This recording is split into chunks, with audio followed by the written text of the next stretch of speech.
Welcome to the Tech Egg. Don't get scrambled. Enjoy the video. In this video, I will explain how to remove a Chevy Equinox battery.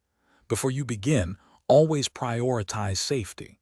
Make sure your vehicle is completely off and cool. Wear appropriate safety gear like gloves and eye protection. Locate the battery, usually under the hood, and gather your tools, such as a wrench. This preparation ensures a smooth and safe process. Now, let's disconnect the battery terminals. Always start with the negative terminal first to prevent electrical shorts. Use a 10mm wrench to loosen the nut, then carefully remove the cable. Next, disconnect the positive terminal in the same way. Ensure both cables are moved away from the battery so they don't accidentally reconnect. With the cables safely disconnected, it's time to remove the battery hold down. This clamp secures the battery in its tray. You'll typically find a bolt or strap holding it in place.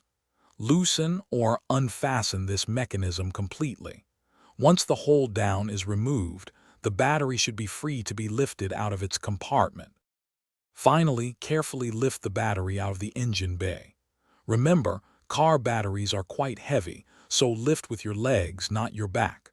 Avoid tilting it too much to prevent acid spills. Before installing a new battery, it's a good idea to clean the battery tray and terminals. Then, place the new battery and secure it with the hold down. Thanks for watching. Consider subscribing if I helped unscramble your problems.